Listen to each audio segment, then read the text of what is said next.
Today I want to go over an anti-extension progression.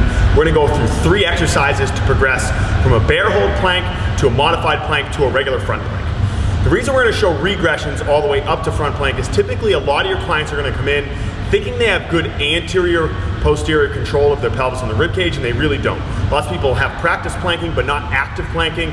So I find going back to regressions like a shortened bear plank or a modified front plank can be a really good way to help teach sagittal plane control, help establish a good relationship between the pelvis and the rib cage to progress our clients back to a more traditional front plank.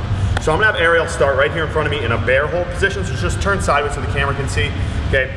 I typically like to start people here first because the lever is shorter. If someone's in a front plank and their hips are extended, it's a lot harder for them to be able to control the relationship between their pelvis and the rib cage. If we have them shortened with their hips flexed, then it's gonna be a lot easier for them to be able to create stability and create a good relationship between these two surfaces, okay? So the first thing I want Ariel to do, make sure the toes are tucked under, hands are under the shoulders. She's gonna first think about creating some tension in her shoulders. We don't want her being lazy up here, so I want her to think, push her back up into my hand. And I don't need her to be at the full thoracic flexion. I just don't want her with her shoulder blades sliding backwards. Now, to create some tension in the ground, I want her to screw her hands into the floor. So she's gonna create some tension through her shoulders here. Okay, nice and soft. Then, what we don't want is an extended position of the spine. So show the position we don't want. I don't want her arched like this. I just want to think relative posterior tilt here. Now she has good congruent surfaces between her ribs and her hips. She's gonna take a big breath in the nose, out the mouth. I want her to just lift her knees about 1 inch off the ground. So she's really close. And I want her to just focus on breathing. Big breath in the nose, big breath out the mouth. That's gonna help her use some of her respiratory core stabilizers here. And we're just gonna hold for anywhere from like 3 to 6 breaths, okay? And if she's taking good long exhales and big inhales, that's gonna almost be about a minute worth of work, and that's plenty of time, okay? So she can come back down and rest. That's where I'm gonna start people, first to be able to have them be able to establish a good relationship between their pelvis and the rib cage. Then to progress along, we're gonna do a modified front plank. So I'm gonna have her get to the bottom of a front plank position here, okay? Now, I want to make sure the legs are together so she can squeeze. Sometimes it can even be helpful to put something between the knees so they can adduct and squeeze, like a towel, foam roll, or a pad, having them squeeze to create a little bit of tension. Again, we want her to get set by first establishing her upper body. So I want the elbows directly on the shoulders, just inch them in a little bit. She's gonna start by pushing her upper back away from the ground.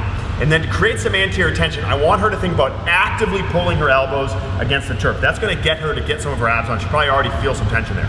Then we just want her to establish her pelvic position. So she's gonna posteriorly tilt, leaving her knees down. So this is just a shortened front plank. And again, throughout the exercise, I just want her to actively breathe. So big breath in the nose, big breath out the mouth, maintaining tension by squeezing her legs together, and then maintaining tension by actively pulling those elbows down to get this anterior line turned on, right? This is probably where most of your clients can start. Rather than a regular front plank, this is probably gonna be where we wanna be, right? Again, anywhere from like 4 to 6 breaths, probably a really good starting place, okay? Now, once she's been successful there, then we're gonna progress to a regular front plank. And all that's gonna be is her lifting her knees off the position from the drill she was just in. So we're gonna get right back down. So let's start back at the bottom. I find it really helpful to start at the bottom because it's gonna allow the client to establish a good position with some support and then lift up rather than starting from the top down. So I want her to come all the way back down, hips down on the ground. We're gonna start back down here, squeeze the legs together, press your upper back into my hands, pull those elbows down towards the ground, feel some tension, posteriorly tilt the hips. So this is that modified front plank. Now I'm just gonna have her lift her knees up. Think about squeezing these knees together, creating some tension. I want you to just drop your hips a bit, and then bring your head back up to my hand here. Make a nice double chin. We should see 3 points of contact if I took a stick from her head, her thoracic spine, and her sacrum. Okay, and now we're gonna coach from breaths from here. Typically with planks, we're gonna coach for breath, so it makes the breath a thoughtful part of the process rather than just having them stare at the clock and hang on for time.